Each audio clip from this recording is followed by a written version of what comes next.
Hello, welcome back to Messy Desk Productions. Okay, so tonight I'm going to customize my family recipe book. Now, I bought this cookbook off of abcdistributing.com. It's just a blank cookbook, but it goes perfectly with my kitchen decor, which is primarily wine bottles and grapes. So I got this cookbook. It's blank on the inside. It comes with real pretty cards, as you'll see. But I needed to customize it and make it mine, so that's what you're going to see tonight. Okay, so this is the front cover, and I haven't done anything to it. It's real pretty as is, so I'm not going to mess with it much. And then when you open the book, now you'll see the front and back cover has this real ugly yellow color. I really don't like that color at all. So I figured I needed to cover that up. These are the cards that come inside the cookbook. They're in the little sheet protector thingies, and you write the recipes on the cards naturally. As you can see, the back of the dividers is just a blank white, and I don't like that either. I think it takes away from the overall beauty of the actual book, if that makes any sense at all. Okay, so back to the front cover. We needed to cover up that ugly yellow. So what I did was I took some paper that had a little bit of distressing on it, not a whole lot, but it looks like it's old handwriting. And I cut it to size, and I used my ATG to fix it to the front cover. So then I took some, what do you call it? It's the edges that I cut off of a napkin when I was making candles, which you'll see in a different video. I took the pieces that I cut off of the napkin, and I basically Mod Podged them to, well, I can't say Mod Podge because I didn't use Mod Podge. I glued them to the paper with the Multimedia Studio that you see there in the picture. And then I used a rubber stamp that has the wine bottle, glass, and grapes, and I put, you'll see in the next picture, it makes a vintage looking stamp in the middle of the page. I like that. The next thing I did was I took Tim Holtz Distress ink, and I used, what is it, faded corduroy or something like that. And I just dressed the edges of the page to make it look older. Here you can see the multi-medium drawing. I was trying to get the edges of the napkin to wrap around the edge of the book so that you don't see any page edges.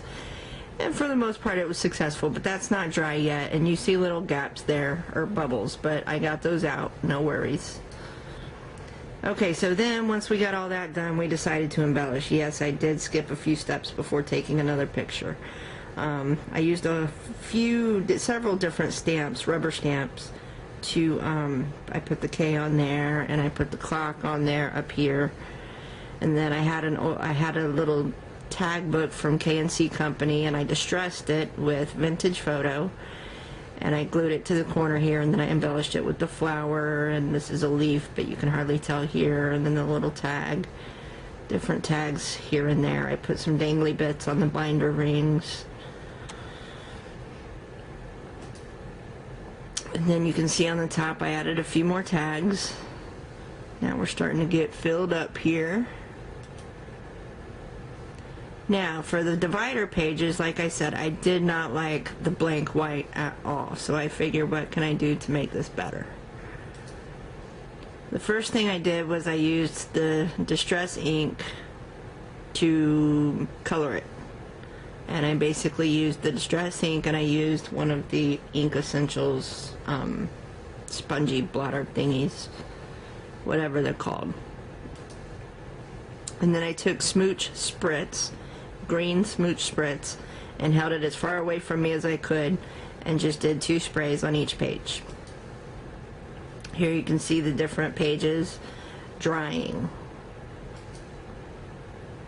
Now, the last thing I did with the dividers, well, not the last thing, but the next thing I did with the dividers was I took some old vintage looking notebook paper and glued a sheet of it to the back of each page. So it covered up a lot of the distress ink and smooch spurts that I sprayed on, which is nice because it gives each of them a good frame. Now on these papers, as I'll explain again later, I'm going to pass these around the family and have them write down the stories of their favorite recipes on the paper, so that as this book gets handed down through the generations, we have the stories in original handwriting, and that'll give us something to really cherish about these recipes that we're using within our family. Another picture of them drying. Back to the cover, I added a few more tags up here at the top, and really these were just to cover blemishes because I'm a perfectionist. I added clock gears here. I added a philosophy tag here, and this says altered. And then here's the back cover. Yes, I jumped way ahead here. Same type of paper, and then I again distressed the edges of the paper all the way around, and then I just added my different embellishments.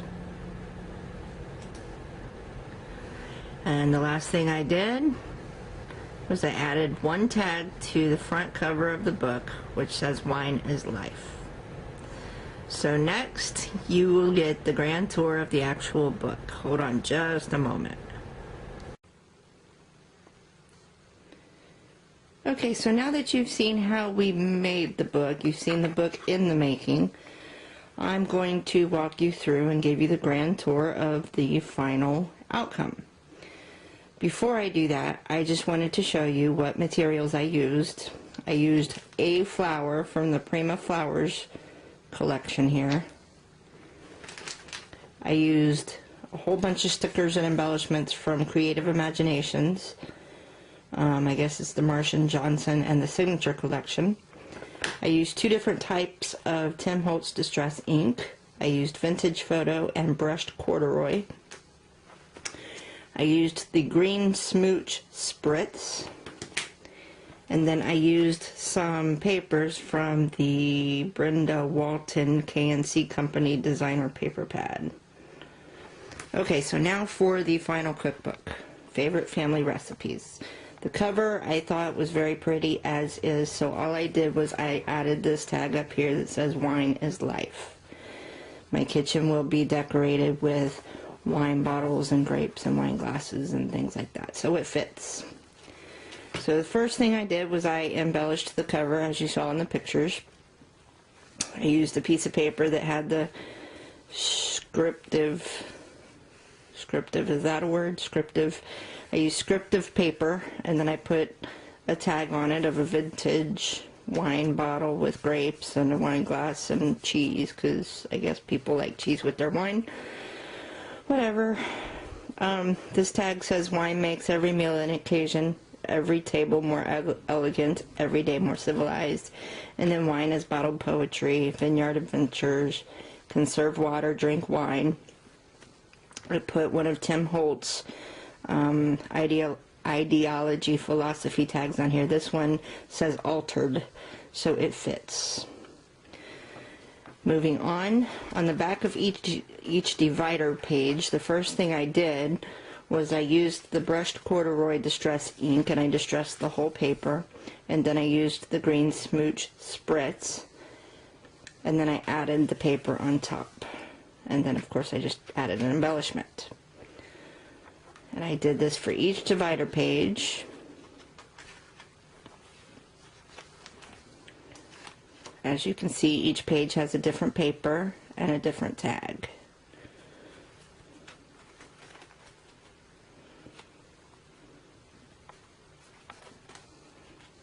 This one says "Wine that maketh glad the heart of man."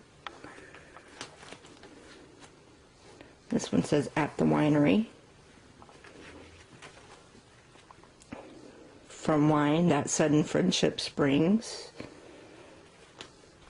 I'm not a drunk at all, I swear. This tag says "Robust."